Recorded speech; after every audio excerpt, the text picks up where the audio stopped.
Increase in shops.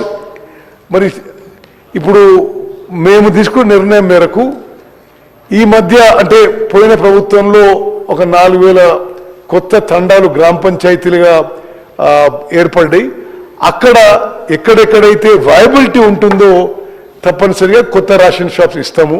కానీ మా అనుభవం ఏంటంటే మరీ ఎక్కువ రేషన్ షాప్స్ ఇచ్చినా ఉన్న వాళ్ళకి ఒక్కొక్కరికి వాళ్ళ దగ్గర ఉన్న రేషన్ తగ్గిపోయి వయబిలిటీ కావడం లేదు.